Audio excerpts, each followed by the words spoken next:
Hi, and welcome to the Bookkeepers Podcast. I'm Zoe Whitman. I'm here with Jo Wood, and we're joined by Kath Vincent. Hi, Kath. How are you? Hi. I'm good, thanks. I think we're all matching today. We We're very all in pink, aren't we? Not intentionally, but that's cool. I think it might have been intentional from our end. Okay, well, I'm happy to be on the team. Team Pink. And you've been in our team for a long time, Kath. You've been part of the Six Figure Bookkeepers Club for a really long time. I mean, we've met a few times in real life as well, although I feel like I see you every day. We're always on a call together. Do you want to start by just telling us a little bit about your background and your business and what you do? That would be great. Yep. I have been like an accountant for probably over 20 years. So, and I trained up when I was like 20 years old. I fell into an accounting degree and then I just kept going. And I nearly finished ACCA at one stage. So I'm really happy to kind of go into accounting, but then find bookkeeping because I absolutely love the bookkeeping side and working really closely with businesses and people. So I've been employed for most of my career, and it's only in the past, say, year and a half that I've had my own business. And the past year I've had my own limited company, and I've been growing that with your guys' help, and been doing loads of stuff and making lots of changes as I go along. Oh, Kath, we have loved watching your journey. And for those with, good hearing, they'll hear you have a little bit of an accent. Do you want to tell us about where you come from? And because I think it really ties nicely into your business name too. Oh yes, of course. So I've been in London for about 15 years, but I was born and I grew up in New Zealand. So my company name is Long White Cloud Accounting.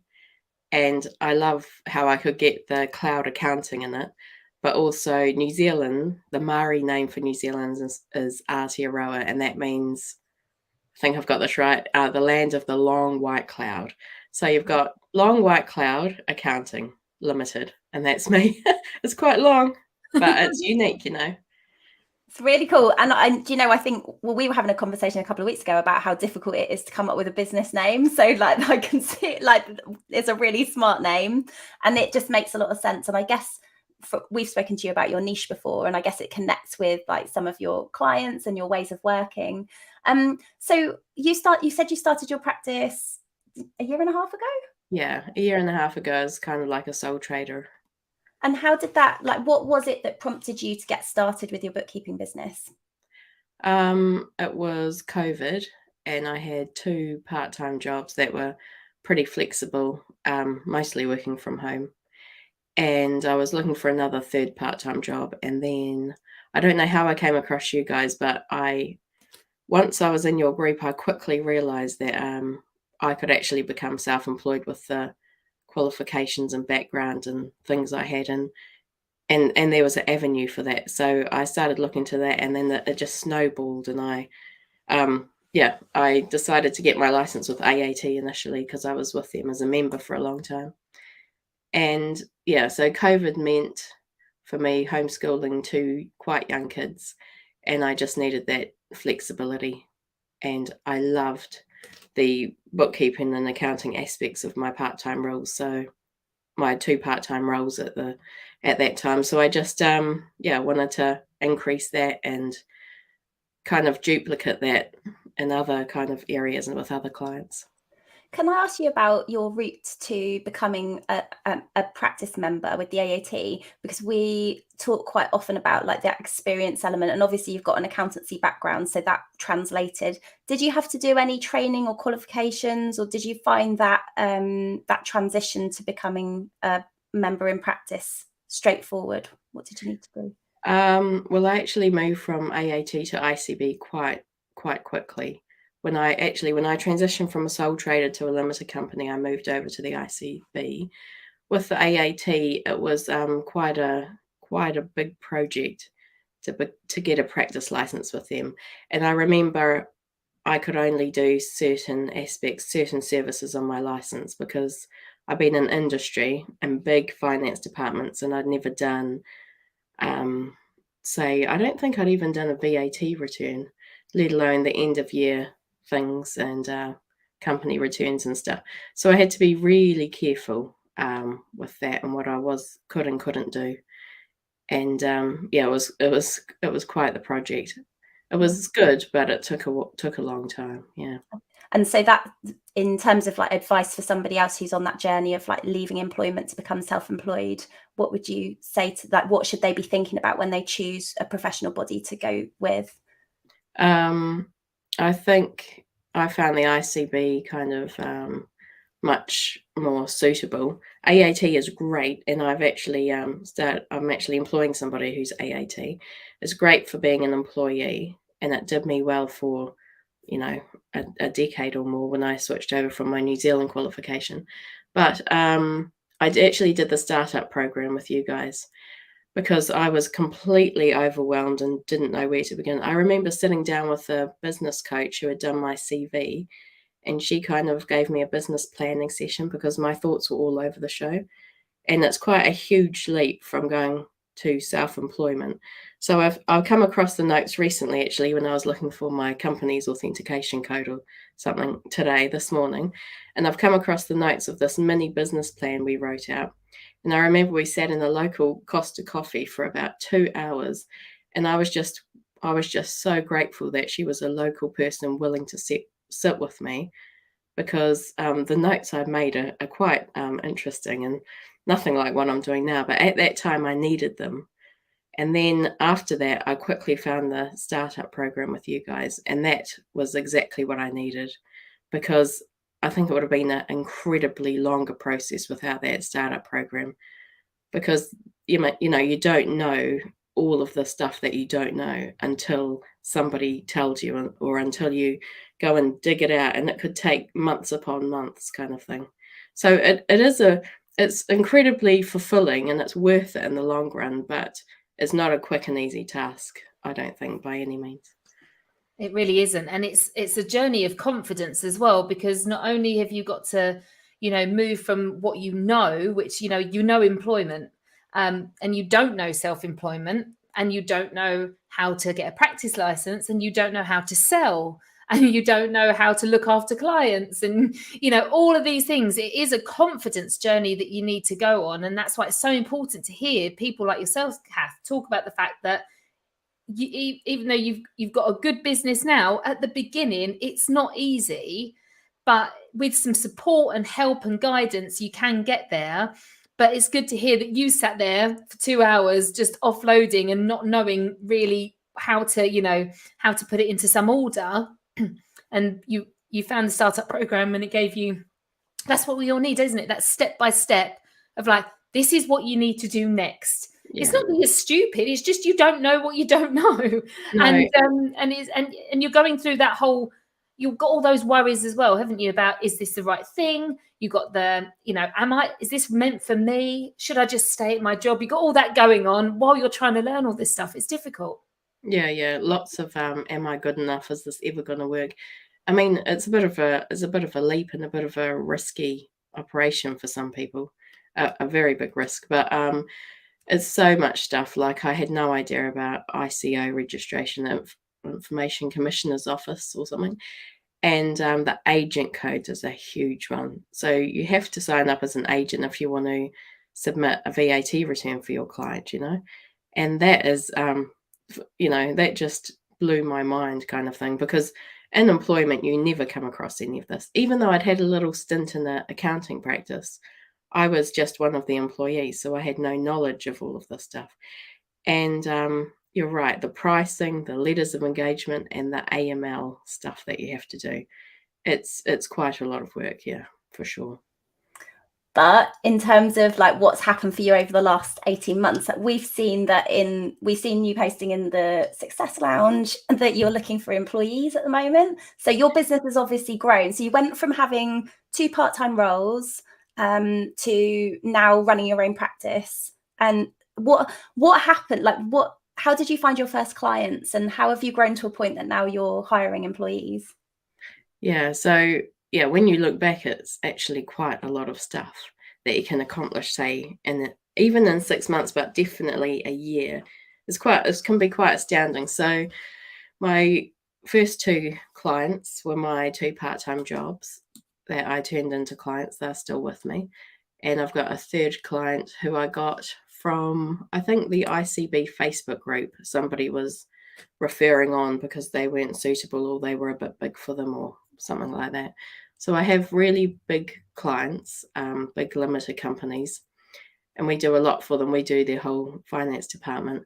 So before I got the third client, when I just had my first two, I started to subcontract, and I think the first subcontractor was a VA who's extremely good, and she has a team now, and I use one of her team.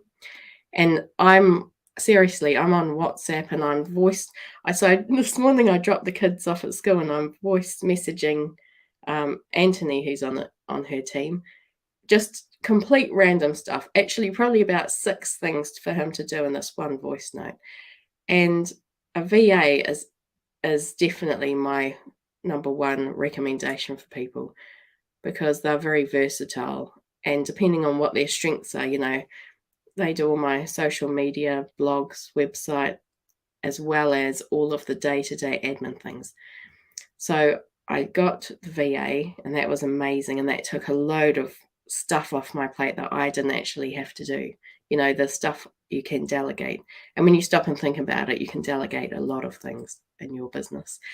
And then I don't know who my next one was. I got 2 bookkeeping and accounting subcontractors from the Success Lounge, and they do massive amounts for me. Like, we're talking all of the invoice processing and right up to bringing together the quarterly management accounts that I provide.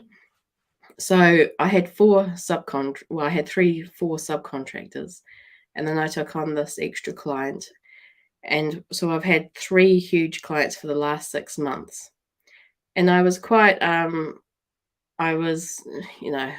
didn't want to employ people because it's actually another huge leap and another lot of responsibilities.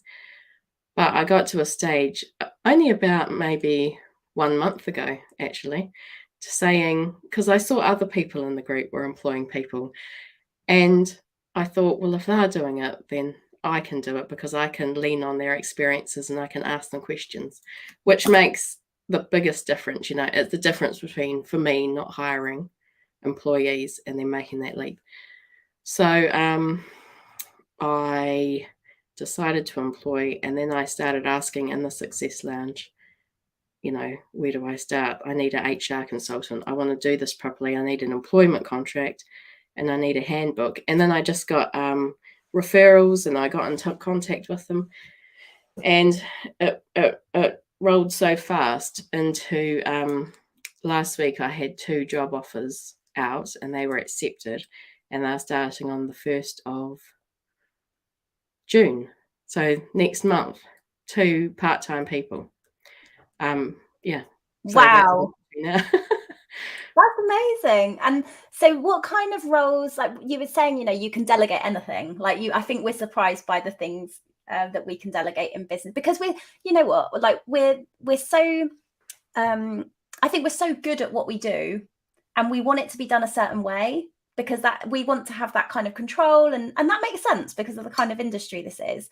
But at the same time, you stop yourself from doing other things in your business if you can't work out how you can delegate it. So I'm guessing that was a big shift to be able to bring those people in, and you learn that was possible through working with VAs first and subcontracting. What are your employees going to come in and do for you? Well, they're actually quite junior bookkeepers, so I'm going to train them up slowly and carefully, because I've managed a lot of people in the past, and I'm determined to do this really, really well, because this is my own company. I've never ever been in this position. I've hired and I've fired, and I've managed, I don't know, probably up to 100 different people in different industries and different personalities. But that's fine, because I wasn't the be all and end all of the responsibility. So this is my company, my employees, and I'm already on track to have an induction day in person. This is what Anthony, my VA, has been helping me with this morning. He's drafted up an awesome email. It makes me look like, I've been doing this forever, and I'm a big company and I know exactly what I'm doing. So it's like with clients, sometimes you've got to come across as being bigger than you are and having it all together. And then as you go, the confidence comes, like what Joe was talking about, because you're actually doing it. You're doing it now. It's not just a thought. And every day, you know, you get more tools and experience and you talk to more people. And then, you know, you just go for it and you keep going. And it's amazing what you can do if you have that little bit of confidence behind you. So I've got a great team of subcontractors helping me out. And they've got me to where I am now, to be honest. Yeah. Kath, you obviously have got a lot of focus, and you know, I'm assuming you must have a big why, the reason, a goal that you're doing this, because you are consistently pushing yourself through things that you could choose. That's too hard. I don't want to do that. I don't want to, you know. So when people are consistently pushing through those barriers and saying, you know, I don't have it all together yet, but I'm going to keep going and I will get there. And then you reach that new level and you're like, oh, I've made it. Okay, what's next? You obviously got a big goal. So I'd like to know a little bit about your why. And I know family is massively important to you, but also, has the growth of this business been, even though these bits are hard, has it impacted the quality of your family time, or have you managed to kind of keep balance and be there for your family while growing the business? Because I think this is something that, you know, when we was talking yesterday about, you know, the fear of success, sometimes people's fear of success is, what if I'm so successful that I don't ever see any of my family? How's that been, that journey for you? Yeah, I'm completely flexible. It really helps that where I'm standing now is the office for the garage we converted to be my office. So I'm right in the house, and I don't know, my brain seems to work that I can kind of do something, be interrupted, kind of come back to it. This is how I've been working for the past couple of years, and especially since COVID started. So yes, I do get interrupted if the kids are home. But then I don't feel so bad because they're a little bit older now. You know, they're coming through junior school and stuff. So they can actually be on their own, doing their own thing for an hour or two, and I can be working. But it's very important to me that I'm here and on call for when they need me, because they do need me less. Yesterday afternoon, it was great weather, and they were out on the trampoline for 2 hours after school. And I can hear them. I have all the doors open. And so I can be in here working while they're doing that, because they don't need me to be out there watching them or things. They just shout out if they need something. Can I give them water or whatever they need? But yeah, so my children is really important. It helps that both me and my husband work from home full time, and we're both flexible in our work. So he normally does the school run in the morning and I pick up in the afternoon. And then when we're back in the afternoon after school, I can pick up some more work. Or I'm actually working after I drop them, from when I drop them off at school, because I'm on my phone. All the other parents are used to me doing voice notes. They're like, hey, are you talking? You know, can I talk to you, or shall I keep going? That we've got all these hand signals going on. It's like a secret language. Because I like to talk to them if I'm not on the middle of something, you know, and catch up and walk along with them. But, oh, there's somebody at my door. They'll just have to go away. I don't know who it is. But where was I? Yes. So why I'm doing this is, number one, flexibility around the family, around school holidays. I'm not going to be putting my kids in holiday camps at all, because my son does not do well with that anyway.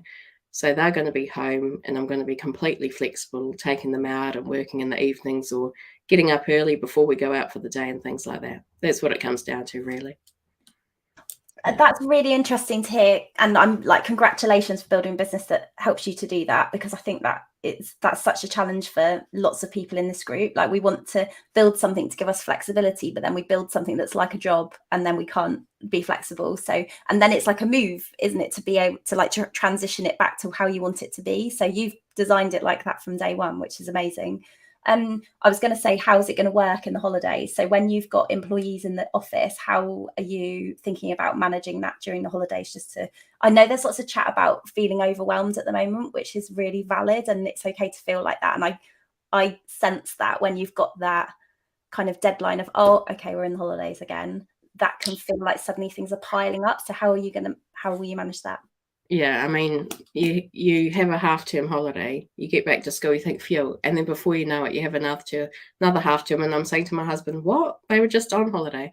But anyway, you've got 13 weeks of school holiday. 13 weeks out of the year is a lot. So I accidentally set my employee start date as the 1st of June. And then I was looking at my great big calendar on the wall that has clearly the school holidays marked out, because my husband did it for me, because I asked him to make it really clear. And the 1st of June is in the middle of the school holidays. So I just admitted what I'd done. And I said, well, and I wanted to set the scene. The culture of my company is school holidays. You know, I'm going to take the lead and I'm not going to do something different. So school holidays is no fixed hours. You still need to do the work, but I don't care if you do it in the evenings or in the morning or even on the weekends. Still do the work in the hours if you're not on leave, but I'm not working any fixed hours. So you won't have your work laptops, I said to them. So here's some tasks, and I've had to send it to I'm sending it to their personal email addresses, but here's some tasks. And I came up with this really cool list, I thought, of a whole lot of tasks for them to look at to start with, to get an introduction to the systems we use in my company and who we work with and how we're going to be working and all that kind of thing, and some training that I want them to do and stuff like that.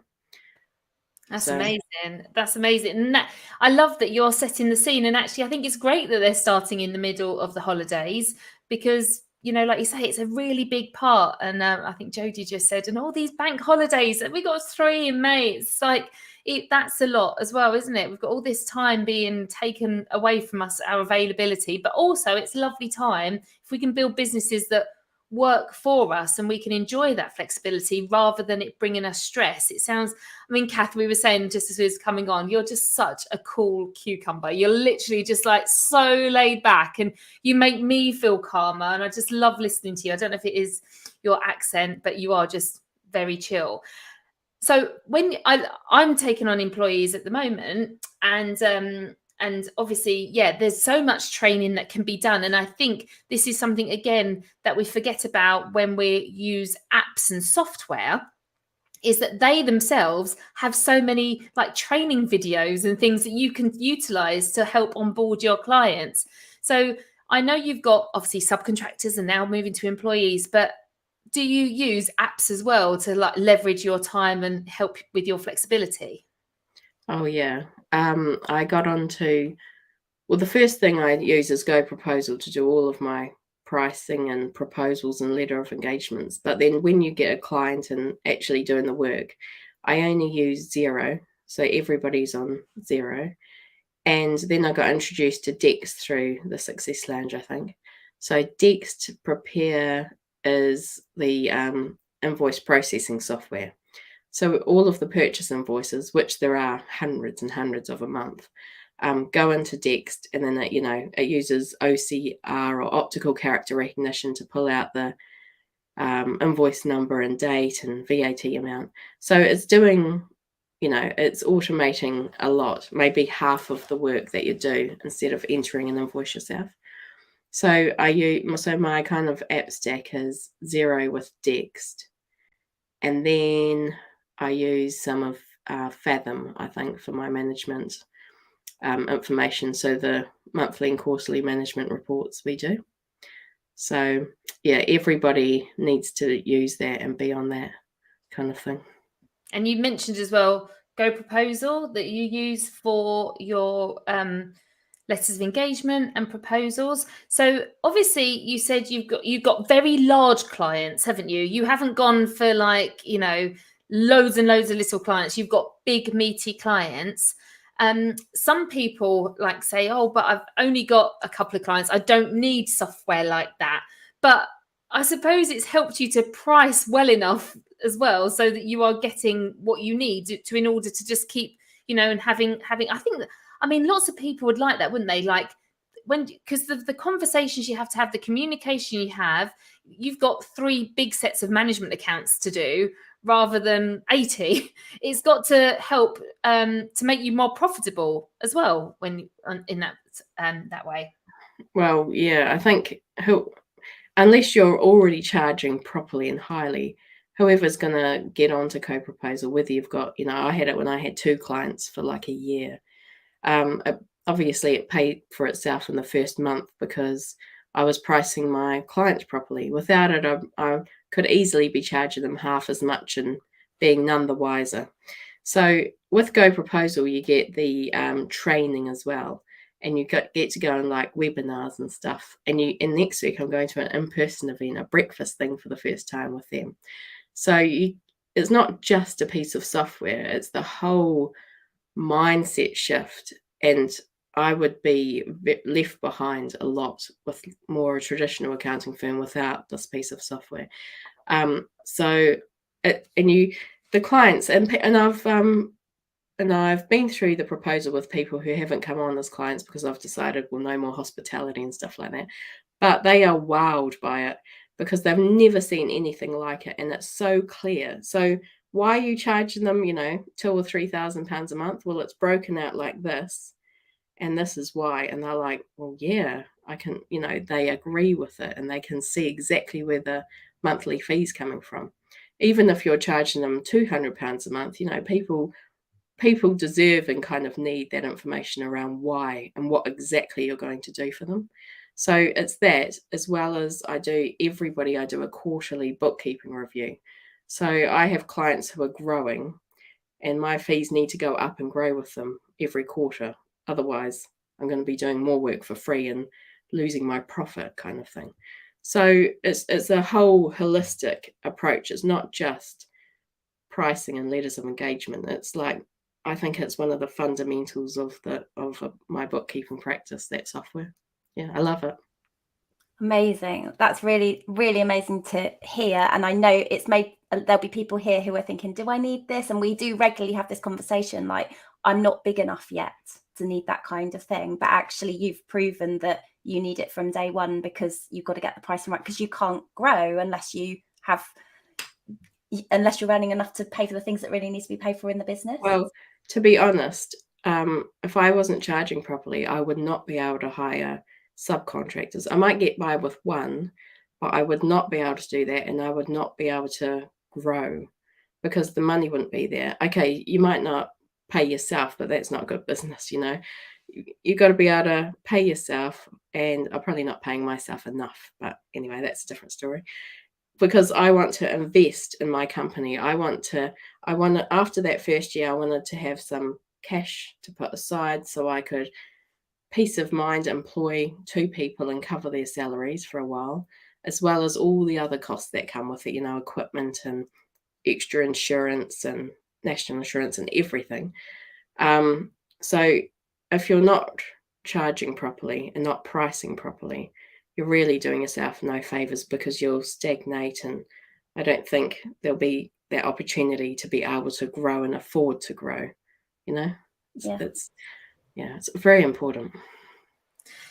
Kath, absolutely loving listening to your journey so far. And what I really want to know is what's next. Obviously, you're going to be taking on employees, which is going to be, a journey in itself. Are you taking on 2 employees? I mean, not just the one, you're taking on 2. And I love how prepared you are, that you've, got this like money set aside so that you can do that with confidence, because that's the other thing, isn't it? Like you just said, there are so many other costs. There are so many benefits to having employees, but there are costs, and they are going to take up a lot of your time at the beginning with training, especially if you're going to be doing it properly. So I think I saw in the comments someone said that they really want to come and work for you as well because it sounds amazing. So what's next? What is the goal? Where do you want to take this to? When you've got these 3, because you've just taken on this extra client, is it a case that you're going to stay, keep the status quo for a while, or do you have plans to keep growing? I've got a bit of a waiting list going on with clients, and I opened up my diary for discovery calls again in May. So I've got at least one booked in there. But I'm so grateful to myself that I've been really picky about what clients I take on. So I could have taken on another half a dozen over the year. But I have said no hospitality. I've got one at the moment. They are incredibly hard work, and I don't want to do any more of that. And I don't want to have any businesses that deal with cash as well. And I'm quite confident, and I know it will work for me. I know my business isn't going to go bust just because I'm niching down, because I want the clients that I want, and then I'm going to be happy to work with them, and I'm going to be able to serve them really well because I work very, very closely. And I would like to get to 5 clients max to keep those really close relationships up. And as well as that, the whole onboarding them and doing all the AML and getting them up to speed is a heck of a lot of work.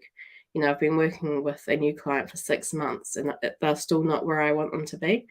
So I want to give it my all and really concentrate on them. So I'm not going to get a whole load of clients because I need to get my service levels really high for them.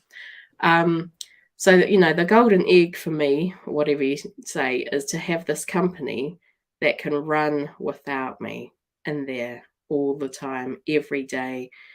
Only I have access to certain files and logins and everything. That's not going to work, I never ever thought I would get to this position, but now definitely 100%. I want a self-sufficient company without me in it, day in and day out, working, here, there, and everywhere. So yeah, it's going to be a good project. I love a challenge, you see, and it's quite a big challenge doing that.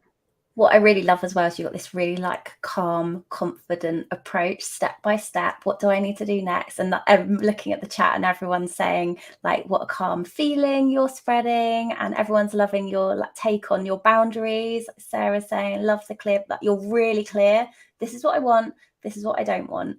And that's good for you. You're building a business that works for you.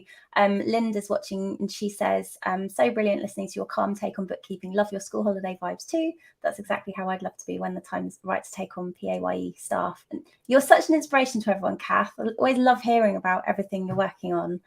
Thank you for sharing. Thanks ever so much for sharing, and thanks everyone for being here as well. I think that's probably a good time to wrap up, really, thinking about the future, thinking about growth, and you've just shown exactly what's possible. How, Kath, can people find out more about what you do and connect with you? Because I think they would love to be more Kath and connect with you. Oh, this is really great feedback. Thanks, everyone. Because, you're just mulling along and you don't know if it's going to work or whatever. So thanks, everyone, for your nice words. But how you can connect is I'm on Instagram and Facebook under LWC Accounting.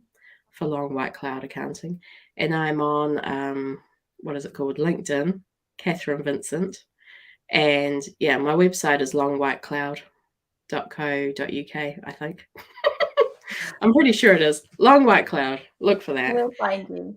Yeah. Super. Oh, thanks, Kath. Thanks ever so much, and thanks everyone for being here. We will see you next time for another episode of the Bookkeepers Podcast. Take care. Thank you. Bye.